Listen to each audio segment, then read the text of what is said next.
Akala nila si Rina magka-views ng marami. Winakwak. Wala mang views na. O kaya, ang tanong ko nga po, posible bang mawakwak si Beyonce? Posible. Tanong ko sa inyo, kung nawakwak na po ni Dr. Love si Beyonce, binablog, ano pa, nanoorin niyo?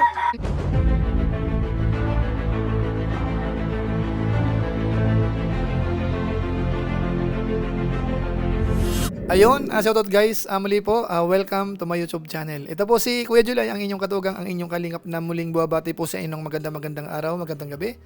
Saang pandigman po tayo ng mundo naroon at sa araw na ito, panibagong vlog po tayo. Pag-uusapan po natin yung ilan po sa mga binanggit po ni Kuya Bal Santos Matubang kanina sa kanyang live stream. Na kung saan, si Beyonce daw ho ay posibleng mawakwak. Bakit nga ba nasabi ni Kuya Bal Santos Matubang ito? Although siyempre po alam natin sa sitwasyon po sa ngayon, may mainit na usapin po sa Kalingap. Merong ilan sa mga Lingap partners na hindi nagustuhan ho ni Kalingap Rab yung mga ginawa. Bagamat hindi naman po sila officially tinatanggal, mga kabayan po natin.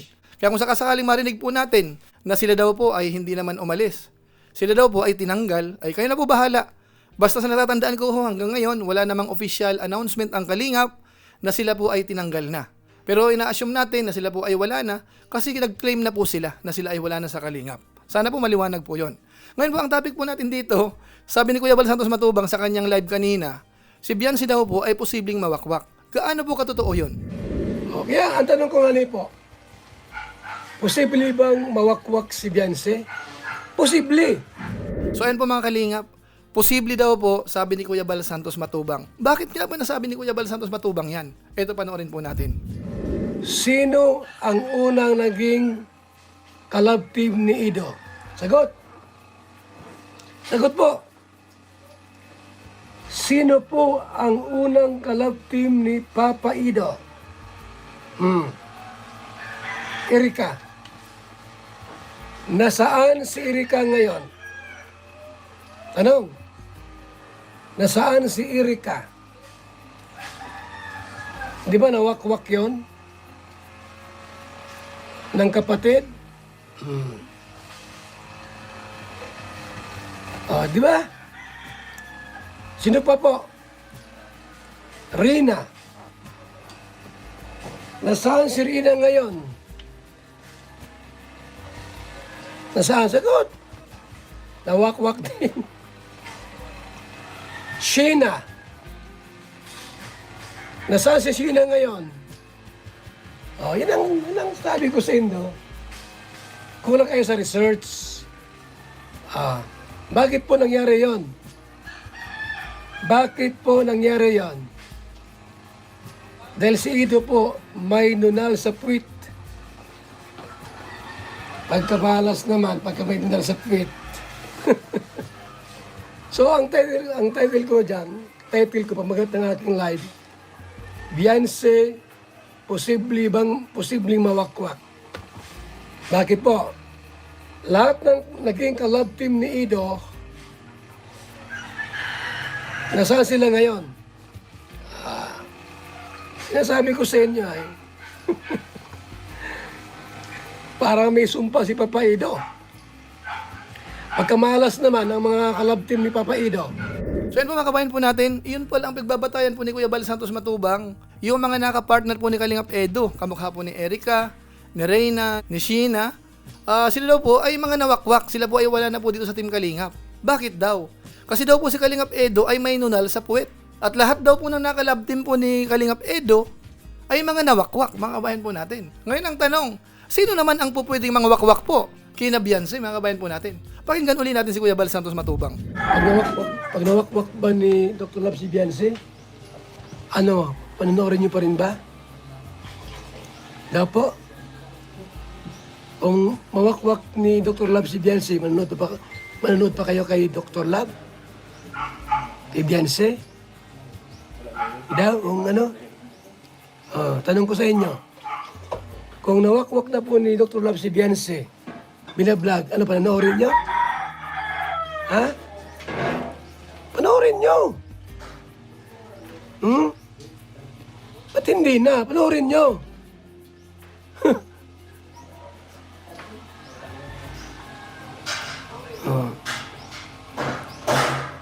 Kasi iba ng motibo noon. Pagka mga nawakwak po, ibang motibo na yan. Ibang motibo na. Ba't hindi na? So ayan po mga kalingap, may nabanggit po si Kuya Bal Santos Matubang about po kay Dr. Love. Ano po, si Kuya Bal po ang nagbanggit dyan, hindi po tayo mga kabayan po natin. Na posible daw po na siya ang makawakwak ho mga kabayan natin. Pero wag natin kakalimutan ho, ang beneficiary ho ni Kalinga Prab ay si Beyonce. Ano mga kabayan natin? Bagamat siyempre po nandyan po yung mga magulang, pero siyempre po ang mga priority po dito ay si Beyonce. Ano nga ba ang magiging desisyon ni Beyonce? Siya ho ba ay sasama dito sa kanyang scouter or mananatili dito sa Team Kalingap? Kamukha nung mga nabanggit niya po nung mga nakaraang panahon. Ngayon kung sakasakali, si Beyonce ho ay mag-i-stay, pero yung kanyang mga magulang naman ay ayaw, ano ho kaya ang mangyayari mga kabayan po natin? Mabuti na lang kung sakasakali ho nagkakaisa po sila. Pag sinabing kay scouter tayo lahat. Pero kapag sinabi naman ho na kay Kalinga Prab tayo, walang magiging problema. Pero ang tanong ko po, paano ho kung magkasalungat po sila ng desisyon? Halimbawa yung magulang gusto sa scouter, si Beyonce naman ay gusto kay Kalinga Prab, ano ho kaya ang mangyayari? Sino ho ang masusunod mga kabayan po natin? Bagamat ako po, sa mga oras na ito, hindi ko po sigurado kung sino po ang pipiliin.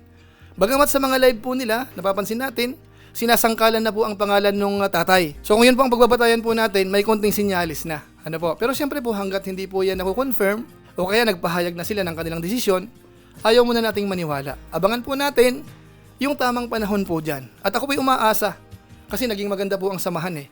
Hindi naman sisikat po yan kung tutuusin po talaga ng ganyang kasikat, magkakaroon ng maraming sponsors, supporters, kung hindi po dahil kay Kalinga Prab.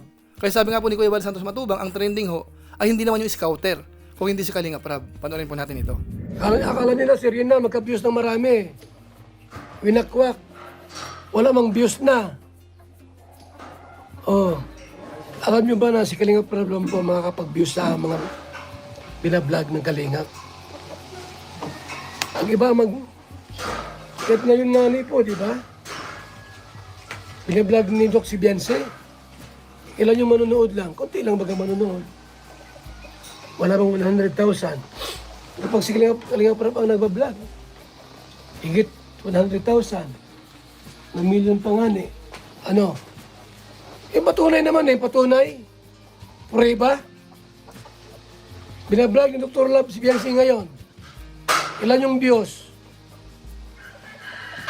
100,000 ba ang views? Hindi naman labot yung 200,000. 100,000. So, ganun din naman yun nangyari. So, yan po mga kawayan po natin, maliwanag ang sinabi. Si Kalinga Prab po ang nakakapagparami po ng views sa totoong usapan. Kahit po tayo, alam naman po natin yun eh. Lahat namang binablog ni Kalinga Prab talagang nagtitrending mga kawayan po natin. Pero isipin na lang po natin, malay natin. Kahit hindi si Kalinga Prab siguro mag-vlog sa mga ibang binablog, baka mag-trending din. So, depende po yun mga kabayan po natin. Pero sa ngayon ho, maliwanag yung sinasabi ni Kuya Bal Santos Matubang na baka mawakwak. Pero kung sakasakali man ho magkatotoo yan, wala naman po tayo magagawa. Tayo po ay tagagawa lang naman po ng reaksyon sa mga nangyayari po sa Kalingap. Ano po, basta ang tatandaan lang po natin, lahat ng bagay ay merong consequence. Ano po, maaring dumami yung buzzers, maaring kumonte, maaring dumami yung magmamalasakit, tutulong. Depende po yan sa sitwasyon mga kabayan po natin. So sila na po ang bahala, mga viewers po natin, at saka mga sponsors. At saka po dun sa totoong nagmamahal po sa pamilya po ng beneficiaries. Ano po? So maraming salamat po sa inyo. Ilang po muna siguro ang ating reaction video. Hina-highlight po natin yung sinabi ni Kuya Bal Santos Matubang na posibleng mawakwak si Beyonce. Ano po? Dahil yung kanyang pagbabatayan, yung mga naging kapartner po ni Kalingap Edo ng mga nakaraan ay lahat po ay nawakwak. So hindi ko po alam kung may halong joke po ito si Kuya Bal Santos Matubang. Kayo na po bahala. Basta sa ngayon po, kung inyo po itong nagustuhan, pwede po nating i-share. So muli, ito po si Kuya Julay, ang inyong katugang, ang inyong kalingap na pansamantalang nagpapaalam po muna. Kita-kita ulit tayo sa mga susunod ko pang vlog. Maraming salamat sa inyong walang sawang pagsuporta po sa ating YouTube channel. Pagpalain naman kayo ng Diyos, mabuhay tayong lahat. God bless. Bye-bye.